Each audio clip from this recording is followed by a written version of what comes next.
Welcome, ladies and gentlemen, to the Saturday HOA Brunch, presented by Angius&Terry, LLP. Please sit back, relax, and join Brad Epstein and Jonathan Broderick for an hour of entertaining information about HOAs and HOA law. Good morning, Sacramento. I look at the clock. It's 9:06. I'm sorry if there's a little bit of exhaustion in my voice. Just barely made it in studio, but we do have Viana Barbu here with us. As always, yes. And Viana, if someone wants to call in and discuss with us homeowners associations issues and questions that they might have, what would be the number to call? Please call us at 888-923-1380. And we really, really want to hear from our listeners. We know a lot of you live in HOAs out there, so give us a call, ask us questions, or tell us your stories about what's going on in your HOA. We'd really like to hear from you. And then we've got, of course, in the back, Frank Jolly, the legend on the sticks, so we always know we're in good comfort when it comes to production. Well, this is the Homeowners Association Hour, right? Every week while we do the Saturday HOA Brunches, we talk about hot topics and issues regarding homeowners associations. Some of the things we've discussed before, HOA banking, 60-minute board meetings with the great Rolf Crocker, insurance with Garth previously regarding the Hyman case and some workman's comp stuff. We talk about the industry, organizations, elections, and try to help out board members and members living in community associations better understand the day-to-day operations. Right, Biana? Right, and guess what we'll be talking about today? Homeowners associations. Yep, just Good like guess. every week. Excellent guess. We're going to be talking about do's and don'ts of board meetings, which I think is actually a really, really important topic. Do's and don'ts for board members and also maybe for owners when they show up at board meetings and just beginning. It wasn't as severe, so now a lot more emergency measures have been implemented, and this law finally was successful. Yeah, so if you want to passed. give us a call and let us know what your putting green is going to look like in your front yard, give us a call at 888-923-1380. That's 888-923-1380, and we can hear all of your exciting plans on where and when you're going to install your artificial turf, right? That's right. This is a Saturday HOA brunch, so we hope that you board members and homeowners and community associations are just relaxing with your breakfast, listening to us on your computer or on your cell phone. We know our friend Deanna is, right? Always listening. Okay, so what we have before AB 349 was passed into law, which now provides that associations cannot prohibit artificial turf or synthetic surface that resembles grass. I quote unquote, synthetic surface that resembles grass. We'll talk about that in a minute. But what we have is we have the other laws that are already in place, so that we want to go over those real quickly because they're important, because they have not gone away. So that's important. So number one, associations may not impose restrictions that result in owners failing to comply with local drought ordinances. So what does that mean? Anyone want to expand Take a on crack that? at that, Fiona. Well, so basically the association can't fine a homeowner if they are cutting down on maybe watering their lawn or something like that in order to comply with the new water saving measures. So homeowners are supposed to cut water use by a certain percentage as implemented by Governor Brown.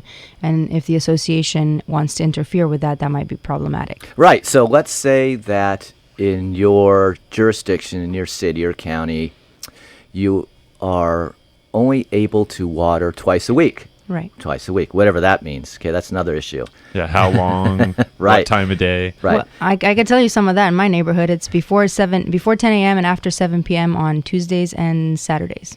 Gotcha. So associations cannot say you must water 3 times instead of 2 times. Okay.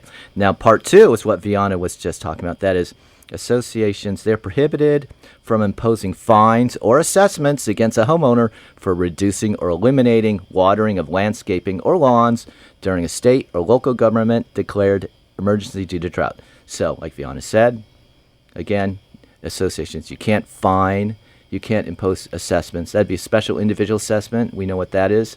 Not all CCNRs have special individual assessment power for boards, but if an association incurs fees such as attorney fees or whatnot against a violating owner, they can hold a hearing, they can impose such an assessment if it's allowed, if your CCNR so provide. So with that though, associations, they can require owners to keep the dirt and weeds under control, right? Because if you look at the exact words of the statute, and that's 4735. It says that owners can actually eliminate their watering. They can choose to stop watering. Yeah. Nice. And it's actually, there's a provision in the ordinance that Governor Brown passed that says that you cannot use water to pressure wash your driveway or garden. So that's something that homeowners might want to do that associations can't. No, almost. It says that associations cannot require owners to pressure wash. Right. Okay. Now, so also what about for like capital improvement projects? So what happens when, they're going to come out and they're going to repaint 150 condominiums and they have to prep the surface, and the contractor says, well, the proper way for us to do this is actually for us to power wash all of the surfaces that we're going to be needing to prime and paint. Okay, that's a good example. Let's take that before we hit on the third aspect of the drought laws. So with that, you're saying that the association, let's say it's a townhome development. Right? Townhomes, okay. Okay, association has a contract with a painter, and the painter says, well, we need to power wash. Right. Okay, the law doesn't have anything to do with that, Jonathan. Okay, I'm just making sure that they're not going to look at the meters in the association and say, hey, this month you guys went above and beyond what you generally use, so we're going to have to penalize you as like a public utility, for example, like a EID up in El Dorado County. They monitor how much water usage is used in communities, and they say, hey, well, this month, we're in a drought, and you guys went above and beyond the amount of water that you were supposed to use as an association. I mean, would that be something that... Right. Well, what the law says, keep the parties in mind. The law says associations cannot require owners to power wash. So association can choose to power wash. Okay. Yeah, yes. All right. So the third aspect is that associations may not prohibit owners from the use of low water using plants as a replacement of existing turf or landscaping. Wow. So if an owner wants to go ahead and replace their lawn with xeriscape, right? We talked about xeriscape before. What's xeriscape, you guys? Low water use plants, right? That's it. That's pretty much sums it up. Yeah. Drought-resistant vegetation. I mean, I hope that sooner. I hope that soon we're not like Arizona and everyone has a rock garden in their front lawn, because to me that's just not aesthetically appealing. Well, that's your personal subjective view. So what boards can do is have a personal subjective view also and put it in their architectural rules, and they could require owners to have reasonable xeriscape. So you said, a rock garden, that's no good. But what if they have, what the board likes, cactus? Do you like cactus? No, I'm not a fan of the cacti. Wow, tough crowd. So what associations can do is they can have reasonable rules about the installation of xeriscape, low water using plants. They could say maybe only, say, 25% can be rock or 25% can be flat work concrete, right? And have certain restrictions. Say you could have only 2 cactus per front yard, right? I guess. It has to be reasonable, whatever that means, but that's what the law says. All right. Well, I guess Frank's given us the signal that we've got about 30 seconds left before we go to break. What do we have today? We're going to talk more about what AB, is it 349? AB 349, and so that it's a change to Civil Code Section 4735, and that's the drought laws are intermixed in there. So they added that, and what we'll do is we're going to dig into that. We're going to see about enforcing the drought laws and the architectural rules and how you enforce architectural rules. And we're going to play Battle of the Board Members. All right, we'll be back after the break.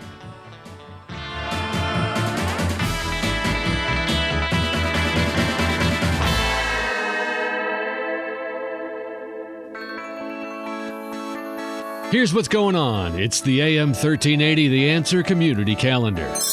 Moms, aunts, grandmothers, and other interested women can learn how to effectively pray together for their children and schools at the Greater Sacramento Area Moms in Prayer Back to School Kickoff, Saturday, September 19th from 9 to 3 at Chinese Grace Bible Church.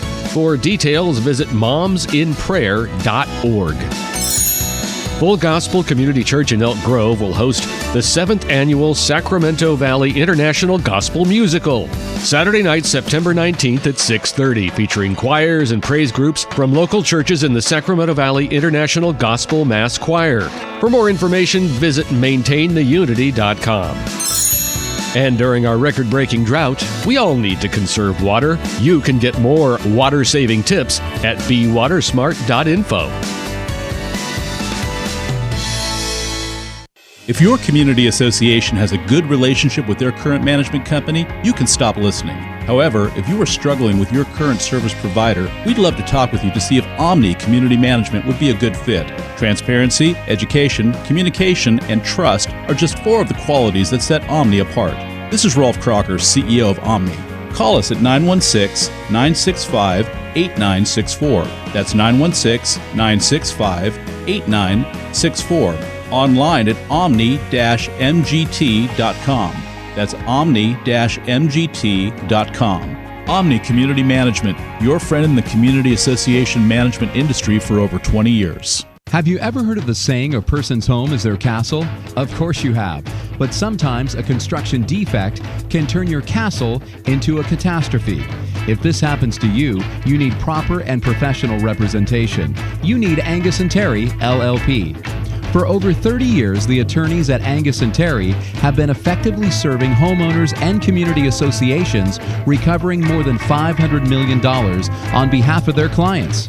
Angius&Terry strives to ensure that your construction defect claims are prosecuted in an aggressive and cost-effective manner. Angius&Terry will also continue to work with homeowners and community associations after the construction defect claims are concluded to make sure that the money received from builders is spent wisely and that your interests are protected during the repair process. Don't let a construction defect turn your castle into a catastrophe. Call Angius&Terry LLP today at 916-567-1400. That's 916-567-1400. Online at angius-terry.com. Angius&Terry LLP. AM 1380. The Answer. You're listening to the Saturday HOA Brunch presented by Angius&Terry LLP. And now your hosts Brad Epstein and Jonathan Broderick on AM 1380 The Answer. Welcome back to Drought Law Central. I don't like it. The artificial turf, I feel like we're going to be walking around at a bunch of Golfland sunsplashes. You know, I mean, they definitely are going to have to make sure that they don't put in some funky colors, right? Right. It's going to have Purple to resemble real grass. Yeah, interesting. So everyone is talking about this. I've received probably 15 calls last week about this new law. Everyone's fired up, right? It is, because now people are really thinking about the pros and cons of having artificial turf in your neighborhood. Now, here's my question. If you have this board of directors that really wants to keep the community, you know, Looking beautiful, good, aesthetically sparkling, pleasing, can they maintain and enhance the values of the property. So could they actually say to the homeowners in like a townhome or a condominium development, could they actually write into their governing documents a rule that says, hey, because of this drought and the lack of being able to use water to keep our lawns green, we are going to require that you replace that square of dead grass in front of your home with artificial turf? And I think the answer is no. I think the answer, well, first of all, it wouldn't be a townhome development probably. It'd be an association where the individual owners are responsible for their front yard. Okay? That's a hypothetical. And so in that case, you would be requiring the owner to spend some money, step up, and that brings us, so probably no. I think the answer is no. And that brings us to the other point of what does it cost to actually install artificial turf, and what do you have to do? You have to prep the soil. It's kind of pricey. And there's going to be obviously different levels, right? So you could probably get 3-inch Kentucky bluegrass, and then you can get like a short Delta blue, grass, or I mean, there's different brands and there's different qualities, right? And every type of product. So how do you afford? They're obviously going to have to get together these boards of directors, and they're going to have to write some sort of specifications for. What a genius! We're going to be talking about that. Absolutely. Right? Yeah. I mean, and another. So when you talk about owners installing the artificial turf, and then what it costs and the standards.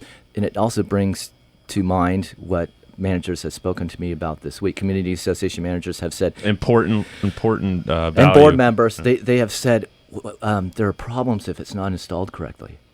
Oh, I could see it rolling speed bumps through the community. Or it has a bad smell because bacteria will get under the turf. Maybe Between it's the the soil. rubber This is beads more- that they more- say cause cancer, right? That was one of the arguments that they need to. Didn't they have some big case in San Francisco where they made the school rip out all the artificial turf because of some lawsuit? Have you ever played soccer on artificial turf? I do every Sunday, so I mean. With the lofts of Dion Stein. Yeah, Great team. team. Didn't almost won the championship, but I played it too. And what happens is you do smell it. It does off gas from the turf. It's indoor soccer, and you do smell. You do smell it, and you're wondering. I I'm wonder going to if start it's wearing okay. a respirator every Sunday night when we play.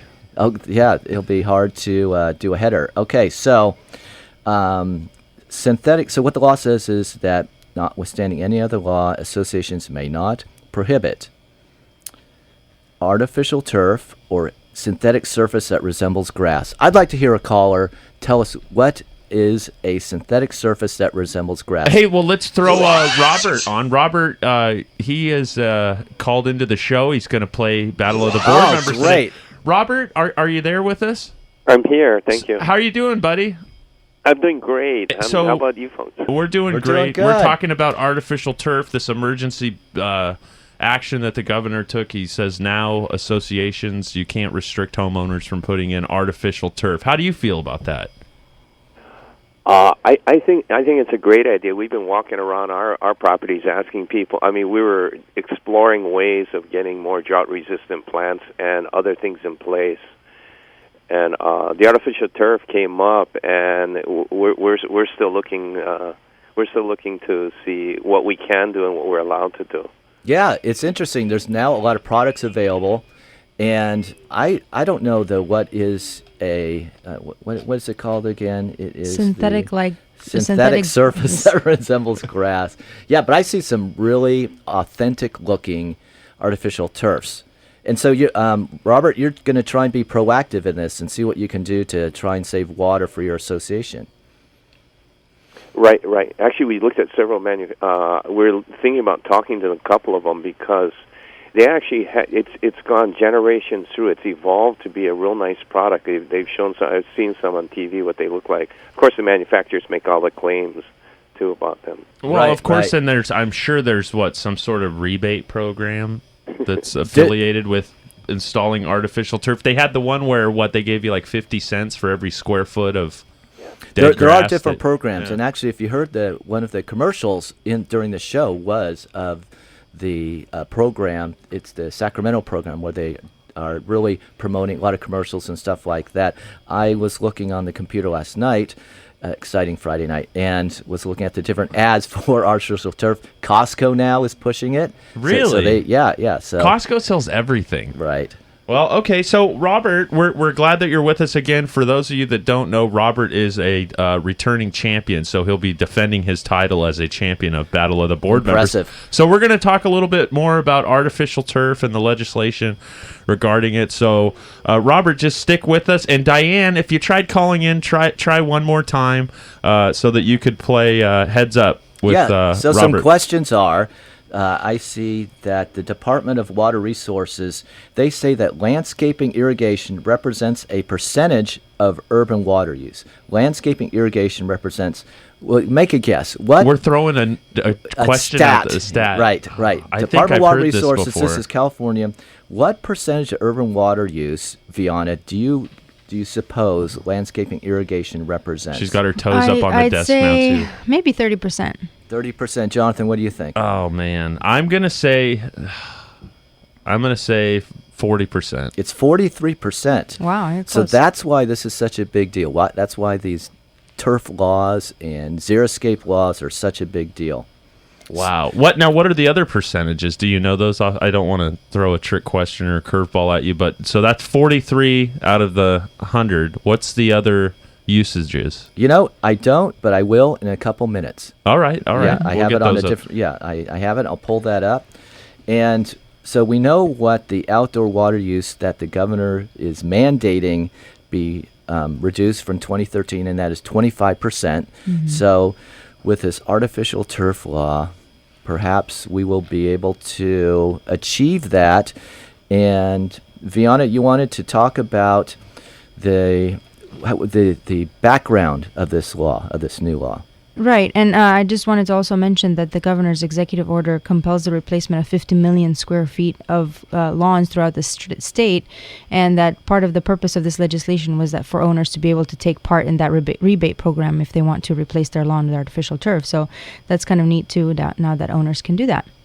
Yeah. So the 50 million square feet along, like in the beautiful city of Folsom, you've seen down the medians. Ned Seal called us. Right, no grass. Instead, it's the mulch. The mulch under the trees. And I don't know. I'll have to check the accuracy of this, but I think even two of the more larger master plan communities in Northern California and up in our area, the Parkway and Serrano, I think that I've heard numbers that they're actually are going to be able to cut their water usage by 33%.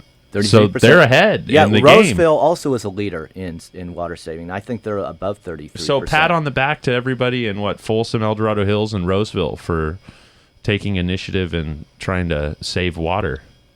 Right. Okay, so Viana, you want to talk a little bit about some previous attempts at this law that had failed? Right. So previously there were two bills introduced, one in 2010 and one in 2011, that Governor Brown vetoed. They did pass the both houses, and the governor vetoed because I think he thought at the time that it was a little bit too restrictive, implementing too tough legislation. But now that the drought has gotten so severe, the bill successfully passed, and the bill was actually drafted by the same person who drafted the other drought-resistant legislation that is in Civil Code Section 4735. So it's just basically rounding out the legislation with every provision that they could think of to save water. Right. So previous attempts failed. This one did pass, and the tipping point was this horrendous drought that we're in.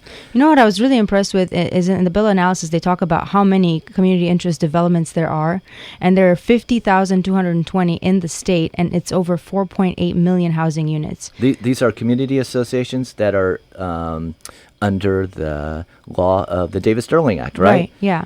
So it affects a lot of people, definitely. Okay. We could have 4.8 million listeners out there.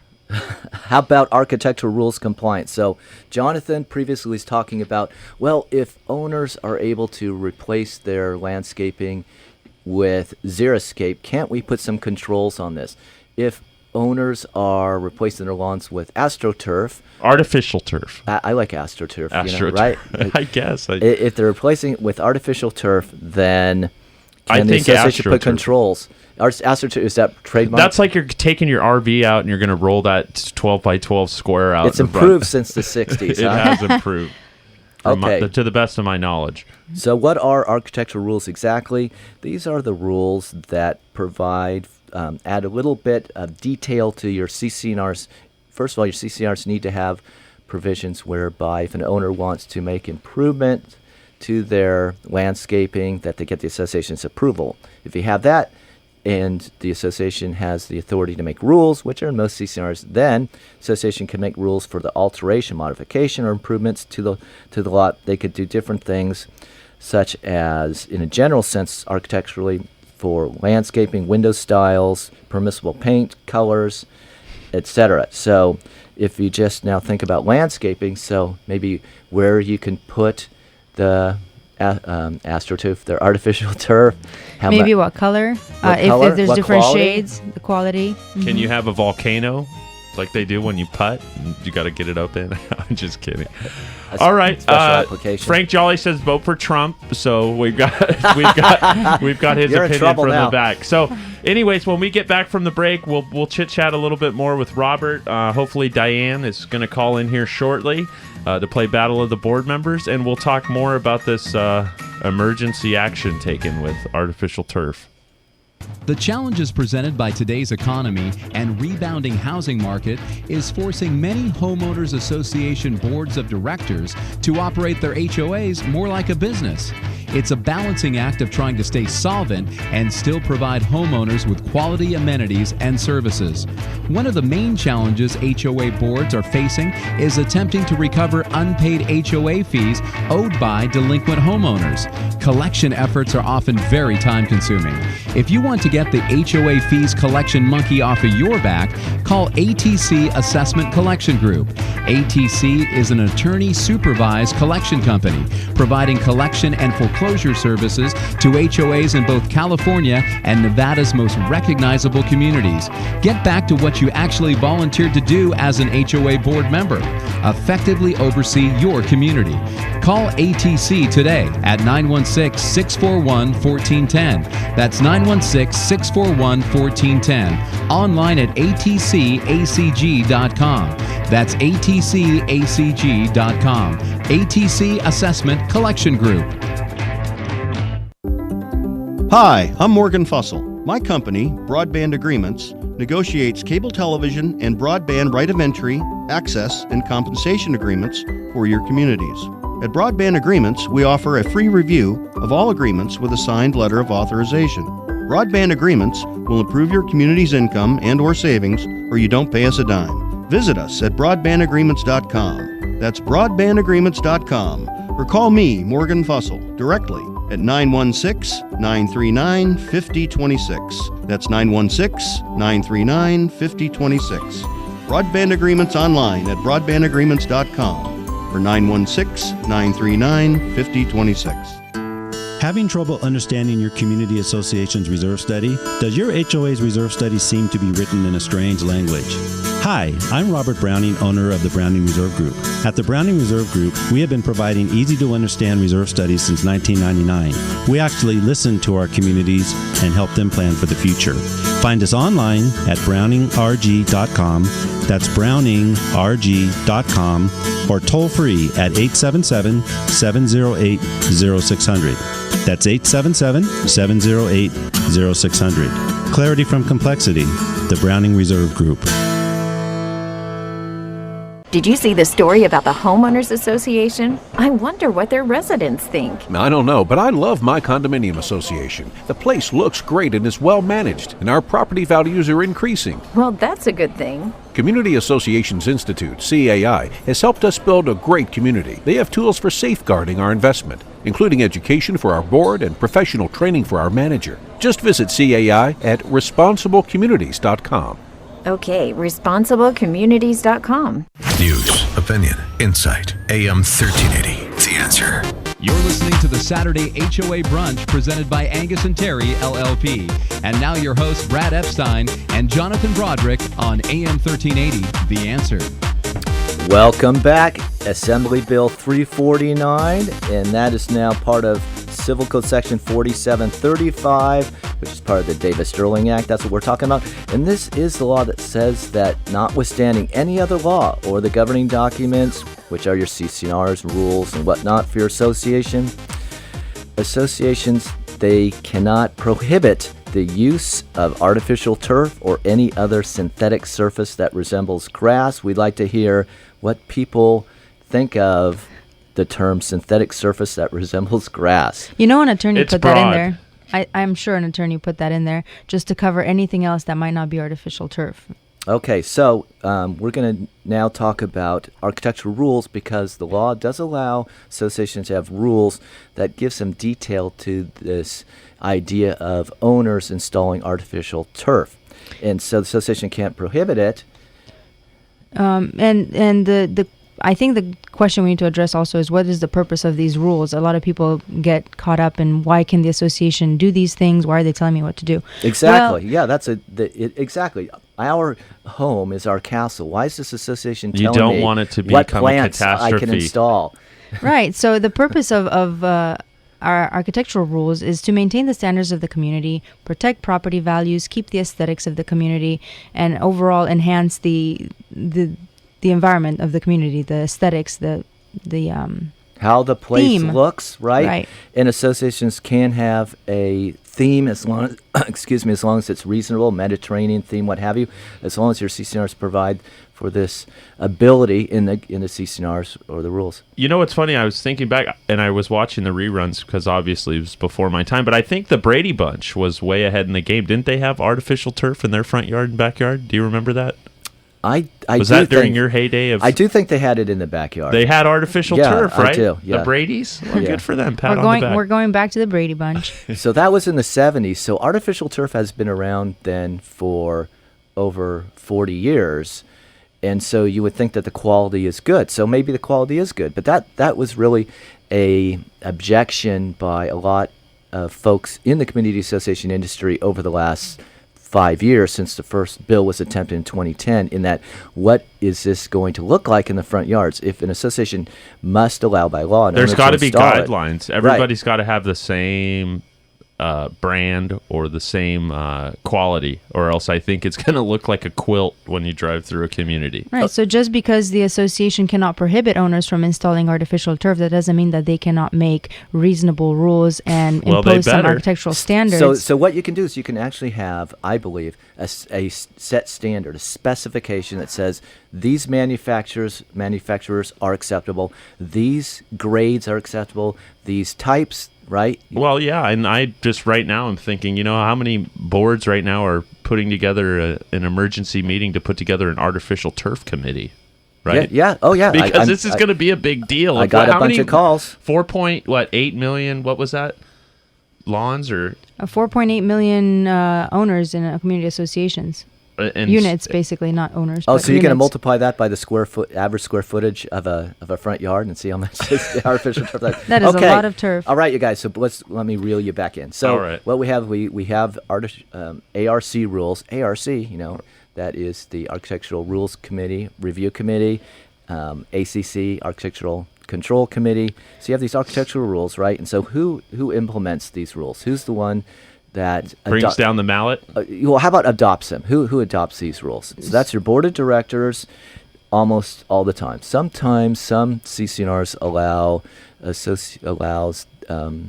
associations to have an architectural committee, and they can make the rules. Sometimes, not very often. Sometimes the CCNRs will say the ARC can go ahead and make these rules, but they have to get them approved by the board. So a two-step process. Typically, it's the board of directors, though, that makes these rules. And I do want to talk about how the association can adopt operating rules. So I know that the Civil Code mandates that the rule has to be in writing, within the authority of the board, conferred by law, by the governing documents. The rule has to not be in conflict with other governing law, and it has to be adopted in good faith. And of course, the one more subjective, standard is that the rule has to be reasonable.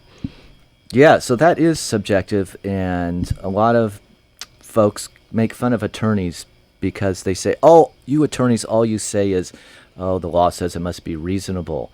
And so, how do we make that determination? When I went to law school in McGeorge, we spent probably 2 weeks on that one word, reasonable, right? In torts, right? And so there's different formulas and different ways that the courts over the years have done sort of a balancing. There's Learned Hand, right? There's Judge Cardoza. I'm really reaching back into history, but they have these different early ways 1900s. I love it. Yeah. Okay, so what if when we get back, we'll brush this up. We're got to go to break. What if it's too complex for these boards? They can consult an expert, right, to install this artificial turf, get an opinion, or maybe talk with an architect or a construction manager. Excellent point. All right. Well, when we get back from break, we are going to discuss more in regards to artificial turf, and we'll hear from Robert Young. We've got one board member so far for our game Battle show. of the board member. Hi, I'm Morgan Fussell. My company, Broadband Agreements, negotiates cable television and broadband right of entry, access, and compensation agreements for your communities. At Broadband Agreements, we offer a free review of all agreements with a signed letter of authorization. Broadband Agreements will improve your community's income and/or savings, or you don't pay us a dime. Visit us at broadbandagreements.com. That's broadbandagreements.com. Or call me, Morgan Fussell, directly at 916-939-5026. That's 916-939-5026. Broadband Agreements online at broadbandagreements.com. or 916-939-5026. The challenges presented by today's economy and rebounding housing market is forcing many homeowners association boards of directors to operate their HOAs more like a business. It's a balancing act of trying to stay solvent and still provide homeowners with quality amenities and services. One of the main challenges HOA boards are facing is attempting to recover unpaid HOA fees owed by delinquent homeowners. Collection efforts are often very time-consuming. If you want to get the HOA fees collection monkey off of your back, call ATC Assessment Collection Group. ATC is an attorney-supervised collection company, providing collection and foreclosure services to HOAs in both California and Nevada's most recognizable communities. Get back to what you actually volunteered to do as an HOA board member. Effectively oversee your community. Call ATC today at 916-641-1410. That's 916-641-1410. Online at atcacg.com. That's atcacg.com. ATC Assessment Collection Group. AM 1380. The Answer. You're listening to the Saturday HOA Brunch presented by Angius&Terry, LLP. And now your hosts, Brad Epstein and Jonathan Broderick on AM 1380, The Answer. Well, I'm looking outside, and there's still a orange haze of smoke that's covering the Sacramento region right now. And I'm looking at all of the center divides and all this real grass, and I'm just waving, bye-bye, see you later, grass. Okay, so...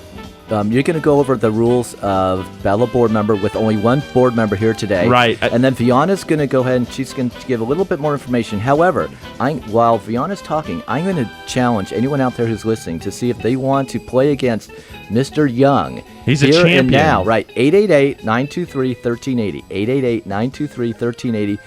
Don't be shy. Call in, and if you want to go head-to-head with a champion, well, what happened with Serena, right? A champion, head-to-head with Chana, and she went down. Right? Amazing, right? I was hoping her sister was going to beat her, but well, if someone's been listening to the entire show today, they actually have all the answers. So that's right. Anybody can call in. All right. 888. We're always prepared 1380. Okay, so Viana, go ahead. Yeah, so what I wanted to make sure that everybody knows is that for associations to adopt rules, they have to send out the full text of the rule 30 days before the rule adoption. So all the owners must receive the full text of the rule. The owners have an opportunity to comment or give some feedback on that. And then once the rule is adopted at a board meeting, the association must send out the full text of the rule within 15 days of adoption. And then we talked about what would happen if people don't follow the rules and don't seek approval for installation of the artificial turf, or just install it incorrectly, not in compliance with the application they submitted. We have our knives out.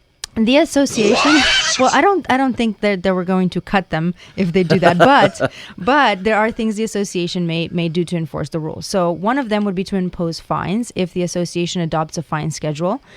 And the association has to adopt a fine schedule before any fines can be imposed. You can't just arbitrarily make up a number and start imposing fines. They could also suspend an owner's voting rights, suspend the owner's access to common area facilities, and impose a special individual assessment if your governing documents allow that. But before you can do any of that, you do have to have a hearing and allow the owner an opportunity to be heard and present their evidence if necessary. Okay, so that's the law, Jonathan. What are the rules of our game? So no one has called in to play Mr. Young. So what is your modification of the rules are? Yes. All right. So here we go. Robert, are you here with us still? I'm here. Enjoying the discussion. Unfortunately, I was excited. Diane was going to call in. Something came up, but she wants to become a board member. So she was listening to the show and wanted to get involved in play. We'll get her next time. So here we go, Robert. We've got 22 questions for you. We're going to buzzsaw through them. If you get 7 questions or more correct, we'll get you a $50 gift certificate. If you get 15 out of 22 correct, we'll give you $100. And if you get 19 or more correct out of 22, we'll give you a $150 gift certificate of your choice. How's that sound? Does that sound fair? Ooh, yes, it does. And you can also certify yourself as a Battle of the Board Members Saturday HOA Brunch artificial turf expert. So we'll get that certificate going. Awesome. All right. Are you ready for the personal challenge against yourself? I'm ready. All right, let me pull the questions up here. Unfortunately, I didn't have time to memorize them all last night. So, all right, first question. Associations must allow owners to install low water using plants. True or false? False. True. Okay, true. We'll give that one to you. You're just getting warmed up here. Okay. The lawn now excuse me, the lawn. I've got lawn in my head. The law now allows owners to install artificial turf, but not any other synthetic surface that resembles grass. Oh yeah, and we forgot to tell Robert that you can repeat any of these questions. Yeah, let me repeat that one because I kind of twisted you up there at the beginning. The law now allows owners to install artificial turf, but not any other synthetic surface that resembles grass. Wow. 888. False. Got it. Okay. Nice. In order for an association rule to be enforceable, it has to be in writing. True. Got it. All right. That's 3 for 3. Let's go to the next set of questions. Owners who wish to install artificial turf still have to comply with the association's architectural rules. True.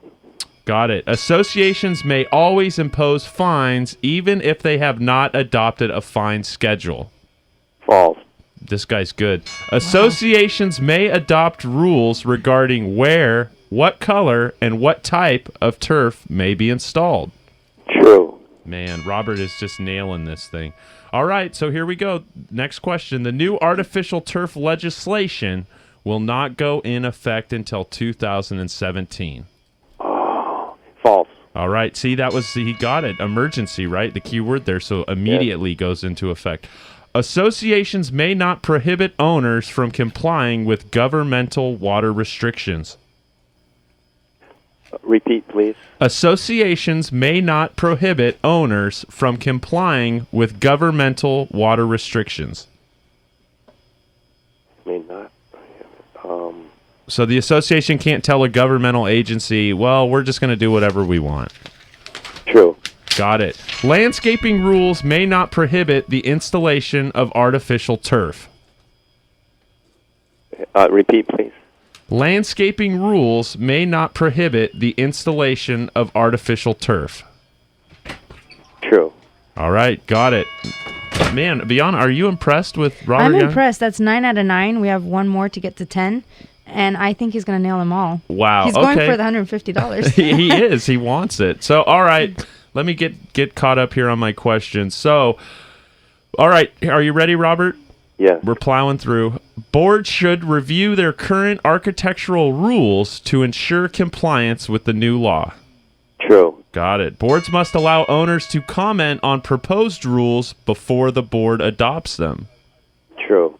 Oh, that's right. You got it. Architectural rules should be designed to maintain aesthetic standards and protect property values. True. Well, Deanna, do you have a score update for us still? 12 out of 12 so far. Robert, how do you feel? We have to throw him a curveball. This is good. You feel like a genius? No. All right. So, ready for the next set of questions? I don't know where Brad went. He might be down at the Keurig or something in the break room. So, next question. In order for association rules to be enforceable, they must be consistent with the CC&Rs. True. Got it.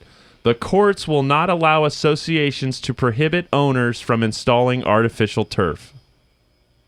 Repeat that. The courts will not allow associations to prohibit owners from installing artificial turf. True. Got it. The new artificial turf law disallows all landscaping guidelines for community associations. Repeat. The new artificial turf law disallows all landscaping guidelines for community associations.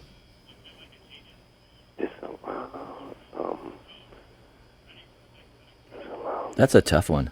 Yeah, it's because it's backwards. Yeah, right. Well, we didn't want to just give you a bunch of softball questions, Robert. So what is again? The new artificial turf law disallows all landscaping guidelines for community associations. Okay. Basically meaning we're striking out all landscaping guidelines. Wow, you guys are really helping Robert out. False.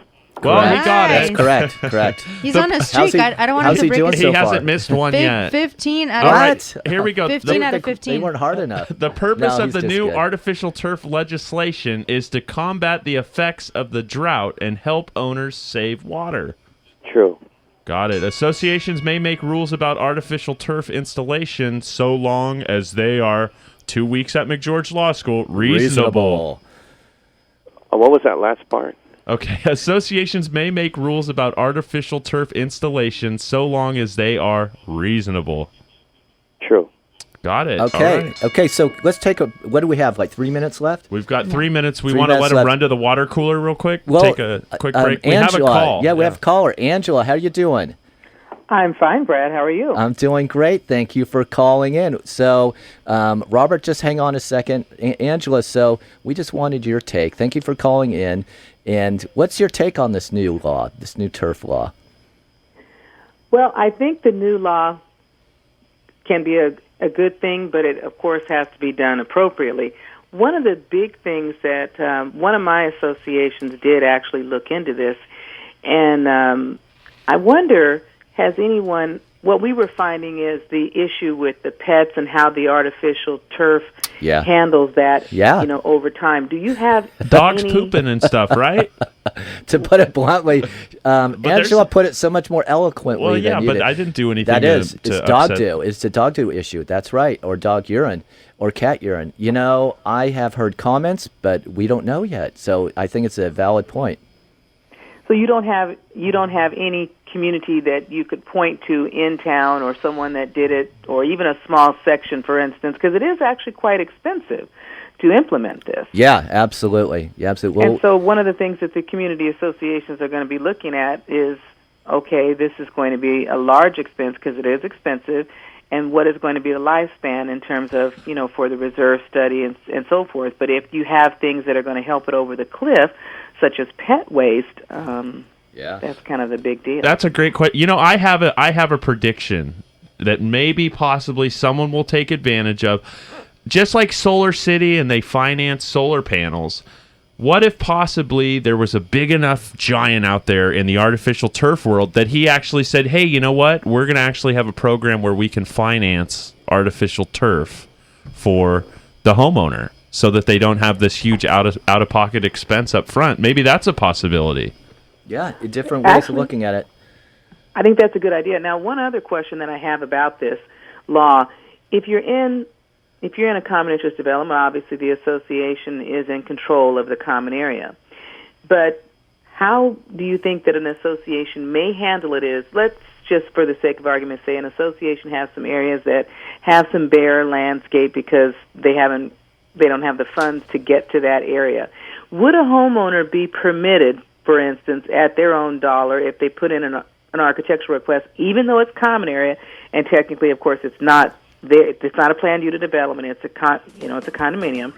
Would a homeowner be permitted to go ahead and fund that cost to put that artificial Okay. turf in? Well, Angela, we ran out of time. What I'm going to have to ask you to do is to call back next show, and thank you for calling, and I appreciate it. And just for doing that, we're going to give you a $50 gift card to Target. And also next show, call in again, and we'll answer that. I'll probably just call you this week. Robert, you're the winner. Robert. Thank you.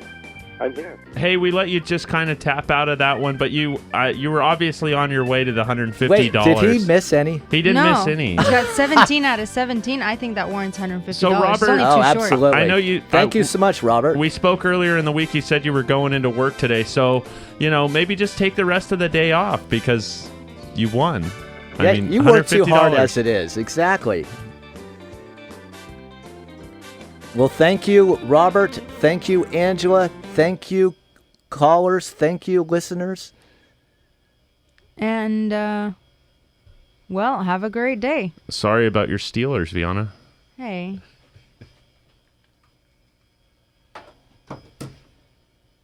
Common investments and resources. Haven't the last few weeks seemed like a whirlwind in the financial markets? Greece, the New York Stock Exchange shuts down, China's stock market falls 30+%. Not to mention the Fed expecting to raise rates later this year. all of these things mean something to your money. This Saturday, I'm going to make the case for getting a second opinion on your investment plan. Uncommon Investments and Resources at a special time this weekend, Saturday at 6 p.m. For thousands of local foster children, extracurricular activities help provide a sense of identity and a path to success. I want to join the soccer team. Getting help with math. I want to learn how to swim. Activities like these are shown to provide stability and improve academic achievement. Going to prom. Maybe even art classes. To help, Sleep Train is collecting donations to help pay for the extra activities